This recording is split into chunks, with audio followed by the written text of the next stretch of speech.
krisis itu isinya, tepatnya adalah fakta ketika yang lama sedang sekarat dan yang baru tidak lahir-lahir, tidak bisa dilahirkan.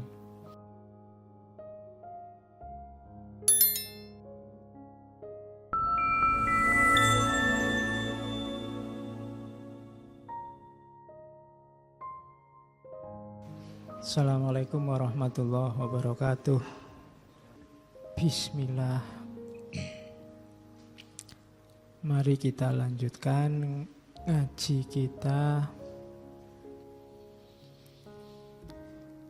Nah, untuk melakukan counter hegemoni kita butuh aktornya. Kita butuh pelopor-pelopornya. Siapa pelopornya? Kelompok namanya intelektual organik. Yo, kalian ngertinya organik itu kan beras sama sayur organik. Loh, intelektual juga ada yang organik. Kayak beras yang organik itu kan yang asli tanpa bahan kimia, yang original asli. Intelektual juga begitu, yang organik itu berarti dia yang asli. Membahas kemiskinan, dia sendiri terjun bagian dari masyarakat yang mengalami benar tentang kemiskinan. Dia bukan melihat dari luar, dari Menara Gading mendiskusikan kemiskinan dari hotel, tapi dia organik. Jadi tidak karbitan, tidak pesenan. Jadi lawannya intelektual organik itu intelektual tradisional. Intelektual tradisional itu kelompok intelektual yang terus-menerus melakukan hal yang sama dari generasi ke generasi. Kemarin diajarin apa, besok ya ngajarnya itu. Kamu ikut ngaji filsafat tentang ini, besok kamu ngajarnya ya ini, slide-nya juga pakai slide ini, cuma namanya aja kamu ganti namamu. Ya enggak, saya sih enggak masalah, alhamdulillah bermanfaat. Cuma kamu istilahnya kamu hanya jadi intelektual tradisional. Kamu hanya bisa fotokopi, copy paste. Jadi intelektual copy paste. Jadi ya biasanya guru itu punya kecenderungan itu. Filosof tertentu, ilmuwan tertentu, seniman tertentu hanya melanggengkan status quo yang ada. Tidak ada dobrakan terhadap struktur sistem yang menghegemoni. Jadi tidak lahir hegemoni baru. Ya tetap kita jadi objek hegemoni. Jadi melanggengkan struktur, melanggengkan sistem, namanya tradisional intelektual. Nanti ada yang menyebut mereka ini intelektual tukang. Tukang itu kan ya tergantung pesanan. Tapi mereka banyak yang tidak sadar sebenarnya mereka itu hanya pesanan. Ada yang lebih penting yaitu intelektual organik, organik intelektual. Ini yang tidak cuma menjelaskan kehidupan sosial, tidak cuma cerita, bikin tesis, bikin skripsi tentang masyarakat, bikin posting tentang pembebasan dan seterusnya, tidak begitu. Tapi mereka ini juga ikut bertanggung jawab, juga memihak, membela secara objektif masyarakat, berperan secara fungsional agar masyarakat tidak terhegemoni. Ini namanya intelektual organik. Mereka tidak cuma melanjutkan gagasan lama yang sudah stabil, tapi juga menghindarkan masyarakat dari terhegemoni.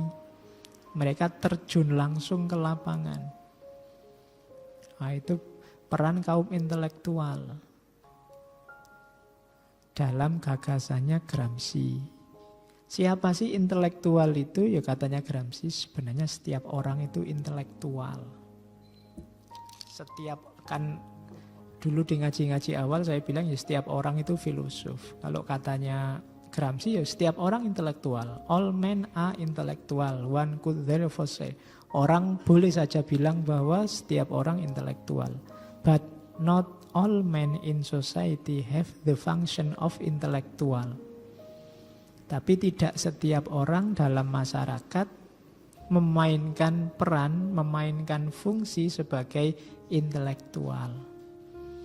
Tidak ada manusia yang tidak intelektual. Setiap orang itu ahli dalam bidangnya masing-masing. Jadi tenang saja, Kak. Nggak usah galau kalau IP-mu rendah. Mungkin kamu salah ngambil jurusan. Ya, harusnya nggak ngambil jurusan itu. Kamu ngambil itu ya. Jadi kamu salah. Karena kamu sebenarnya intelek dalam bidangmu sendiri. Jadi ya mungkin ada yang bidangnya fisika, IPA, matematika, biologi. Ada yang bidangnya santai-santai dan males-malesan. Ada yang bidangnya serius, ada yang bidangnya. Setiap orang ahli. Tidak ada orang, saya sering bilang tidak ada orang bodoh yang ada orang males. Kalau kamu tekun akan ketemu keahlianmu di mana. Sekali-sekali coba ya kamu telusuri sebenarnya bakat dan minatku itu di mana sih. Bakat dan minat itu kan kamu sendiri yang tahu. Kamu merasa senang luar biasa, menikmati, enjoy itu ketika ngapain. Saya itu santai, enjoy itu Pak kalau pegang HP, kuota banyak, internet lancar. Ya mungkin kalau bidangmu itu harusnya kamu dulu ngambil teknik informatika atau apa. Ini ya tidak diterima ya Pak. Ya wis nasibmu. Jadi katanya Gramsci ndak. Nah karena itu setiap orang harusnya memainkan peran inteleknya. Ya meskipun faktanya tidak semua begitu. Jadi menurut Gramsci setiap orang itu ya filosof, ya intelektual. Apakah dia ngaku apa enggak itu ya enggak masalah. Kenapa sih kok disebut itu ya kan setiap orang selain intelek di bidangnya masing-masing kan setiap orang juga memahami dunianya, versi dirinya. Itu kan intelek. Orang desa paling terpencil sekalipun mereka kan juga memahami dunianya sesuai perspektifnya. Selama masih manusia dan masih berpikir pasti intelektual. Kecuali sudah males mikir. Ya itu sudah bukan manusia karena cirinya manusia kan mikir. Jadi hati-hati. Saya males mikir Pak. Ya wis berarti kamu bukan manusia. Oke, jadi berperan sebagai intelektual itu berarti apa? Ya memahami hidupmu secara faktual, memahami historisitas sejarahmu. Saya bilang tadi, mempertanyakan konsep, memperjelas konsep, bikin argumen dan mengkritisi, mempertanyakan common sense. Apa iya memang harus begitu? Kenapa sih sepak bola itu harus 45 menit? Mbok dikurangi dikit apa ditambah dikit apa enggak bisa? Itu kan termasuk contoh jenis common sense yang harus kamu kejar. Nah yang kalau sepak bola anak kecil-kecil itu apa ya harus dipaksa 45 menit. Mungkin ya 10 menit, seperempat jam sudah selesai. Kasihan mereka. Tapi kalau pas yang main sip-sip ya mbok ditambahi jamnya. Misalnya, itu kan kritis namanya. Common sense. Siapa sih yang bilang kamu harus makan sehari 3 kali itu misalnya. Kamu kan tidak pernah ngejar pertanyaan ini. Apa iya harus 3 kali? Siapa tahu harus 5 kali. Loh ya kan kamu tidak tahu. Loh, siapa ngerti setelah kamu teliti harusnya 5 Pak kita makan itu misalnya.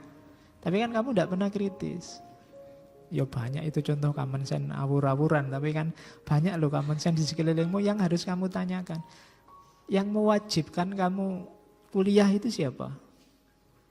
Tugasmu itu wajib kuliah apa wajib cari ilmu? Kalau ilmu kan apa mesti harus di kuliahan? Bisa kamu dapat di mana-mana. Kan gitu. Saya cita-citanya jadi bisnismen, Pak. Nah sekarang kuliah di mana? Tafsir, Pak. Nah. Oh yuk, bisnismen ya cita-citanya kuliah yang tafsir. Ayo katanya bapak saya yang penting kuliah itu Pak. Yo bagaimana? Itu namanya common sense. Banyak common sense. Cuma karena sudah terlanjur jalan, orang tidak berani mendobrak itu. Apa iya sih harus misalnya belajar sendiri tidak masalah. Urusan kerja, urusan ijazah kan hal lain kalau memang kamu tidak ingin bergerak di bidang yang butuh ijazah. Butuh legalitas pendidikan.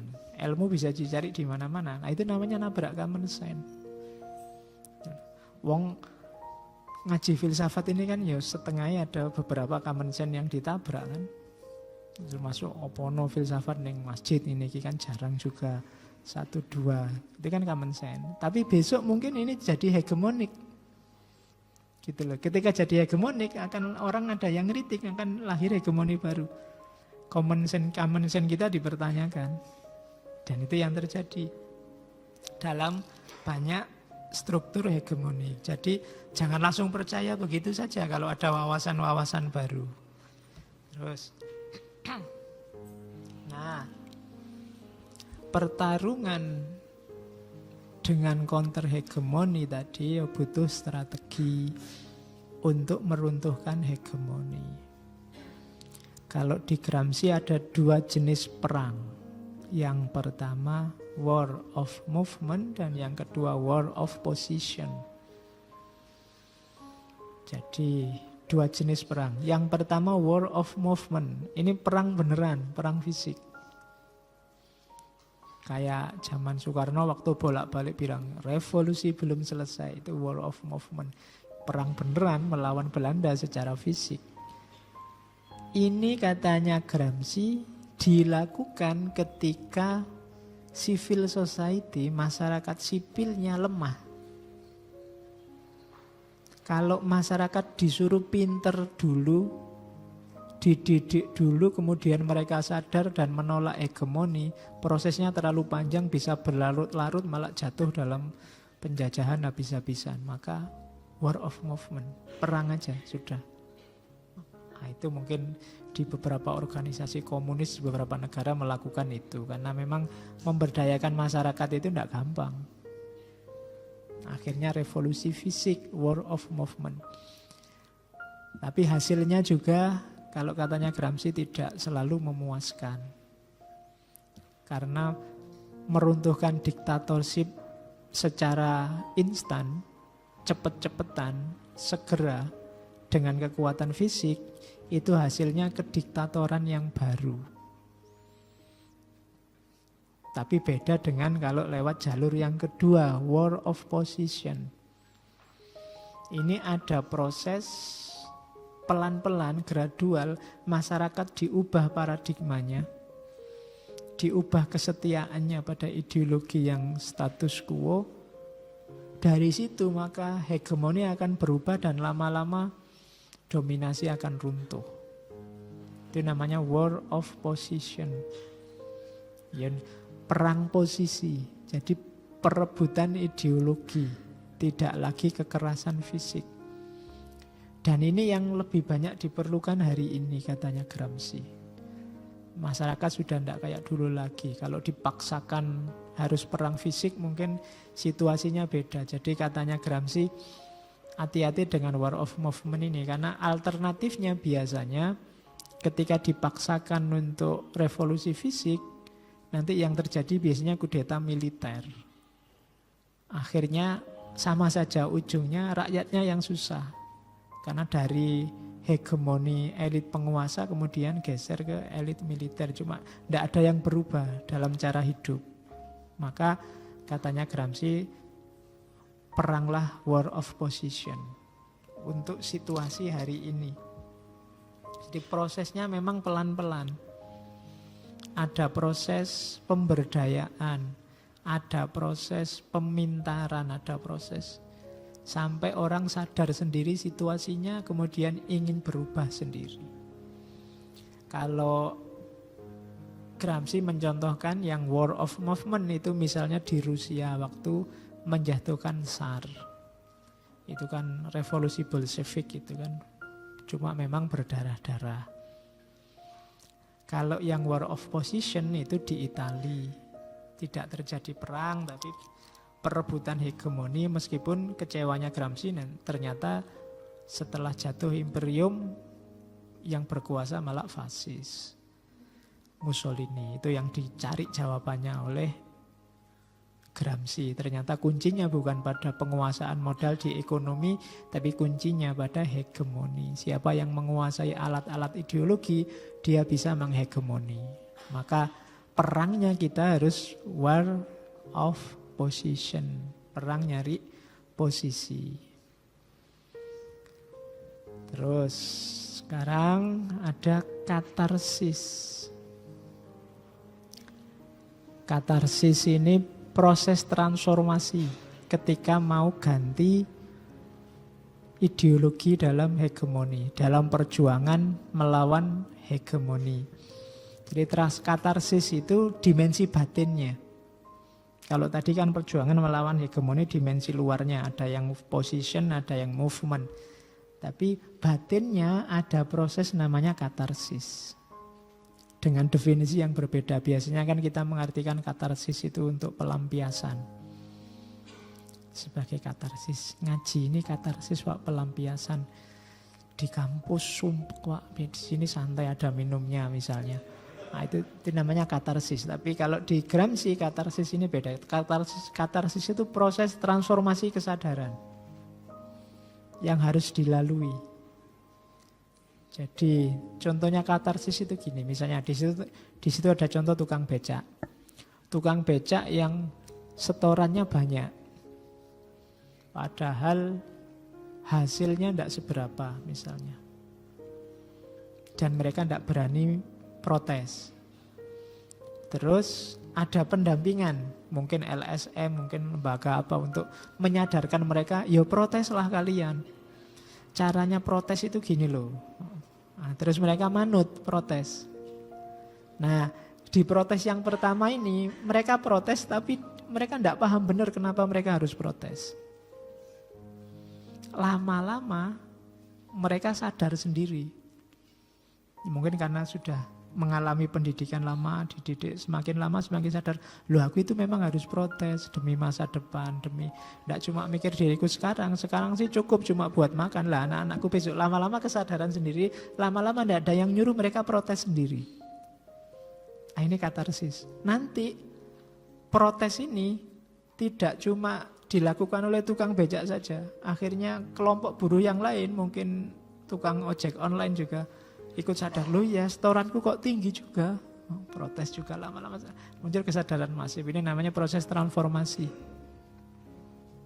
Itu yang proses ini disebut katarsis. Jadi dari kesadaran awal yang tidak disadari benar, kemudian ada proses-proses counter hegemoni, mungkin kelompok-kelompok intelektual organik tadi melakukan pencerdasan karena mereka turun langsung ke lapangan.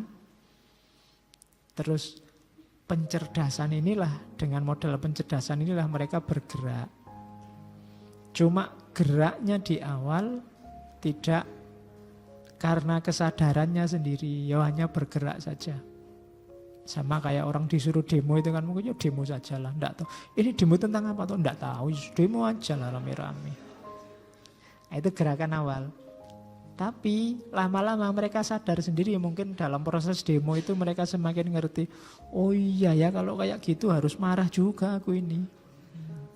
Akhirnya ya tetap ikut demo, tapi di demo selanjutnya dia lebih sadar maunya ini. Nah, terus lama-lama ternyata tidak cuma kelompok itu yang menganggap penting demo. Dengan lihat demo itu, kelompok yang lain akhirnya juga sadar, oh iya kalau memang itu yang diperjuangkan, aku juga harus demo. Ikutlah juga demo. Proses semacam ini jenisnya proses transformatif, namanya katarsis.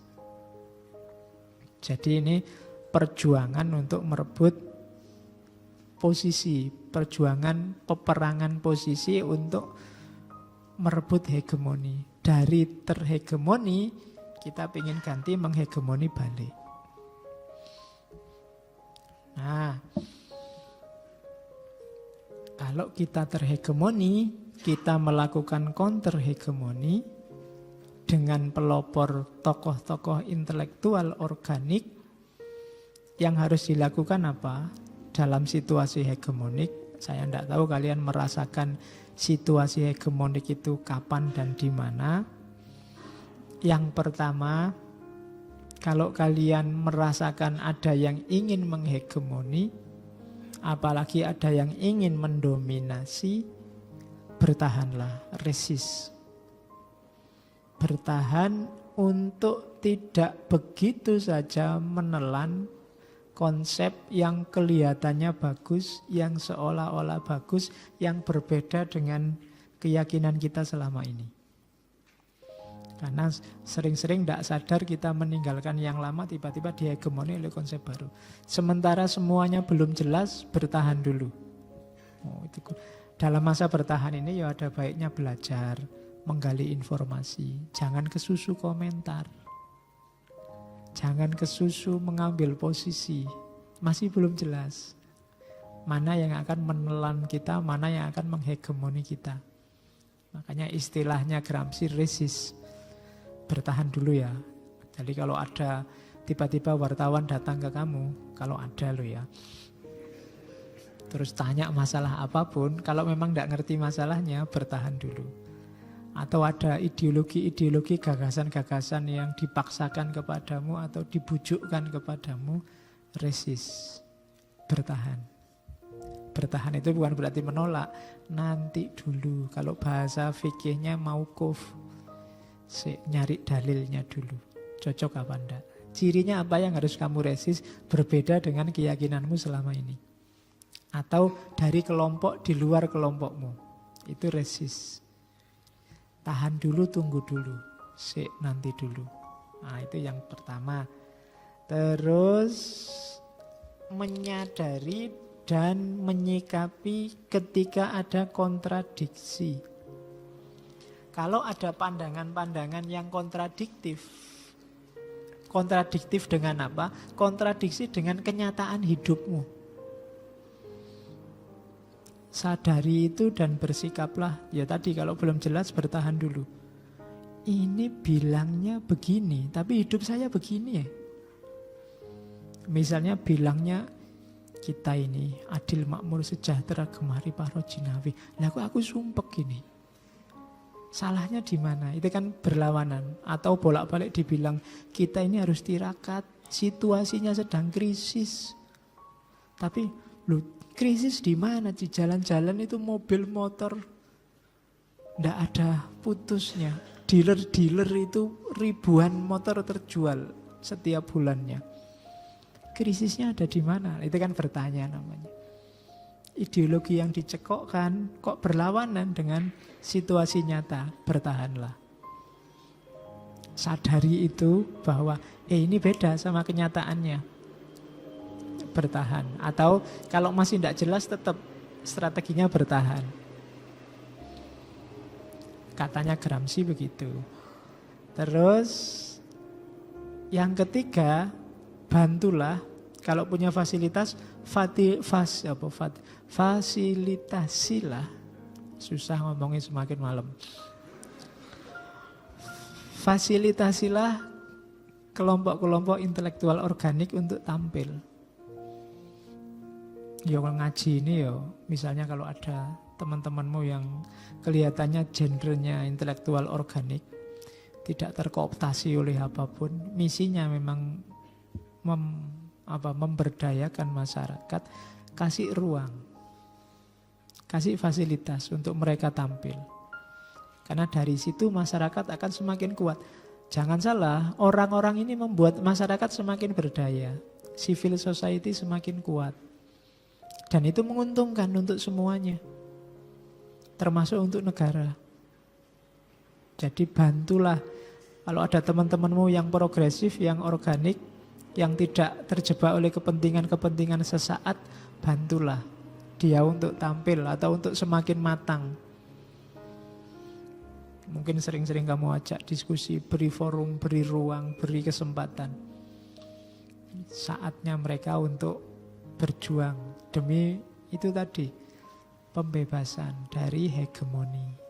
Jadi kalau kita ada di tengah masyarakat yang sedang terpinggir, lakukan 3 hal itu biar kita bisa segera bangkit. Bertahan kalau ada yang berbeda dari keluar kelompok kita, biar kita nggak semakin jauh di hegemoni. Kemudian sadari kalau ada tidak sesuai antara ideologi yang ditanamkan dengan situasi real yang kita alami.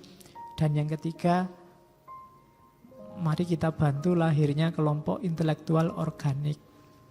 Kalau yang kelompok intelektual tradisional yang memelihara sudah banyak termasuk negara. Tapi yang organik ini biasanya susah dapat tempat. Kita bantu, kita fasilitasi. Karena kalau tidak ada mereka, kita susah dapat gagasan alternatif. Selama ini pikiran kita hanya lurus saja, dianggapnya semua baik-baik saja. Situasinya memang harus begitu. Nah, Gramsci menunjukkan tidak ada yang selalu baik-baik saja. Semakin status quo biasanya semakin ada yang menghegemoni. Seandainya tidak dominasi, karena dominasi lebih kelihatan. Oke, kalau digambar begitu, saya tadi dapat gambar tentang hegemoni. Jadi proses hegemoni itu berarti dari kelompok kelas borjuis.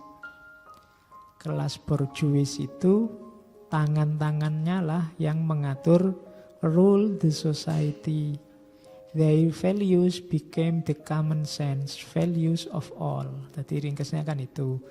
Jadi nilai-nilai dari kelompok borjuis tadi dianggap nilai untuk semuanya. Dari kelompok yang berkuasa, yang borjuis, ideologinya dianggap ideologi semuanya. Jalurnya common sense. Nah, ideologi itu ditanamkan lewat dua jalur. Yang pertama lewat politik society, itu yang panah kiri sama panah kanan. Yang mendengarkan rekaman suara tidak akan lihat. Yang kiri politik society, yang kanan civil society. Nah, oke. Terus yang politik society itu yang tadi lewat jalur dominasi yang keras. Jadi lewat pakai polisi, pakai hukum, pakai TNI, pakai kejaksaan, pakai kehakiman. Ada paksaan-paksaan. Itu biasanya cirinya lewat masyarakat politik. Terus cultural hegemoni untuk masyarakat sipil. Dihegemoni lewat jalur kultural. Biasanya lewat sekolah-sekolah, media, atau church, lewat gereja. Alhamdulillah tidak ditulis masjid. Ya, bisa resiko kalau ada tulisan itu. Jadi civil society sama politik society. Mereka lah yang mensosialisasikan nilai-nilai mereka sendiri sebagai nilai untuk semuanya. Dan itulah gantinya superstructure. Ini melanjutkan teori basic structure sama superstructure. Nah, kalau yang politik society jelas, karena dipaksa mau tidak mau ikut. Tapi yang civil society itu kan lewat consent, izin, kesetujuan. Jadi consent lewat persuasi. Nah, persuasi itu apa? Ide-ide kelas dominan disebarkan lewat jalur pendidikan, media, dan lain-lain sehingga masyarakatnya menerima. Ya itulah yang baik, ya itulah yang benar. Pendukungnya biasanya kelompok intelektual tradisional. Nah, ideologi hegemonik tadi pada akhirnya akan berhadapan dengan kelompok intelektual organik. Kelompok intelektual organik inilah yang nantinya akan melahirkan ideologi-ideologi tandingan. Membebaskan masyarakat dari hegemoni status quo kelas borjuis. Mereka lah nanti yang melakukan proyek penyadaran pada masyarakat sehingga masyarakat tergerak dan melakukan counter hegemoni. Jadi ringkesnya ngaji malam ini itu. Jadi kelas borjuis yang menghegemoni melakukan sosialisasi hegemonik lewat dua jalur. lewat jalur politik, dominasi yang sifatnya pemaksaan, yang mau tidak mau harus diikuti, kalau tidak diikuti berhadapan dengan aparat, atau lewat jalur civil society, disadarkan lewat pendidikan, lewat media dan lain-lain, sehingga masyarakat menyepakati setuju dengan ideologi itu. Dan nanti akan berhadapan dengan intelektual organik. Jadi ringkesnya itu, saya ngomong 2 jam, sebenarnya tadi ini aja selesai. Oke. Capek-capek ya daripada gitu. Oke, kalimat terakhir dari Gramsci. The crisis consists precisely in the fact that the old is dying and the new cannot be born. In this interregnum, a great variety of morbid symptoms appear. Nah, katanya Gramsci, krisis itu isinya, tepatnya adalah fakta ketika yang lama sedang sekarat dan yang baru tidak lahir-lahir, tidak bisa dilahirkan.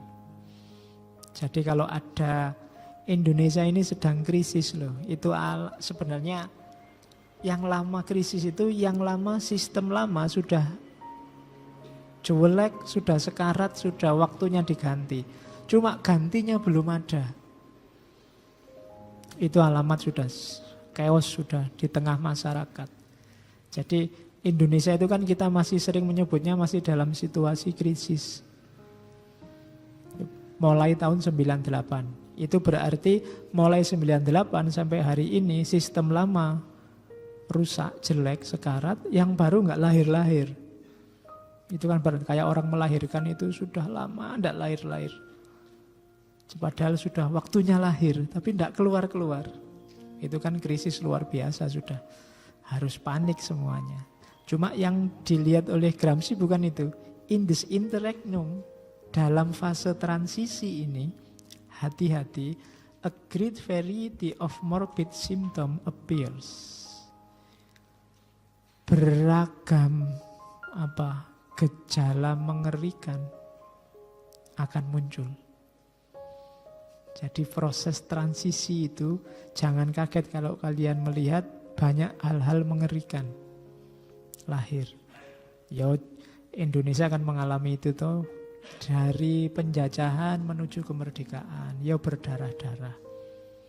Dari Orde Lama ke Orde Baru, berdarah-darah. Orde Baru ke transformasi juga berdarah-darah. Indonesia memang tanah tumpah darahku. Isinya selalu berdarah-darah. Karena memang katanya Gramsci, ya begitu memang perubahan itu, krisis itu. Jadi kalau bisa proses pembaruan itu dipercepat, biar tidak terlalu lama kita dalam krisis, biar tidak banyak lagi muncul morbid symptoms. Jadi simptom-simptom, gejala-gejala mengerikan dalam kehidupan masyarakat harus segera stabil. Syukur-syukur jalurnya lewat bukan lagi dominasi, tapi paling tidak lewat jalur hegemoni, pertarungan memperebutkan ideologi lewat jalur wacana yang sehat. Kuncinya tetap satu, masyarakat sipil harus kuat. Kalau masyarakat sipilnya lemah, dalam situasi apapun kita tetap akan sengsara. Jadi masyarakat sipil itu ya kita, tidak usah nyari kemana-mana. Gak usah nyari orang miskin di desa-desa itu ya Pak. Enggak, ya kalian itu sudah masyarakat sipil. Karena lawannya masyarakat sipil kalau di Gramsci, masyarakat politik. Kita kan bukan masyarakat politik meskipun punya hak pilih nyoblos kalau KTP-nya sudah jadi. Kalau belum jadi ya enggak. Jadi kita masyarakat sipil, maka kita harus kuat. Kita harus berdaya. Syukur-syukur kalian bisa jadi aktornya, aktor pemberdayaan masyarakat. Dengan cara apa? Menjadi intelektual organik. Bukan intelektual tukang, intelektual pesenan, intelektual partisan. yang hanya melanggengkan status quo atau memihak kepentingan kelompok tertentu. Oke, alhamdulillah Gramsci selesai. Ya, semoga 2 jam ini kalian tidak merasa terdominasi atau terhegemoni. Terpaksa duduk di sini. Oke, minggu depan kita lanjutkan ke tokoh terakhir yang masih berbau ideologi, kritik ideologi. Kita ketemu Louis Althusser. Saya akhiri sekian, kurang lebihnya mohon maaf. Wallahul muwaffiq, wallahu a'lam bissawab. Wassalamualaikum warahmatullahi wabarakatuh.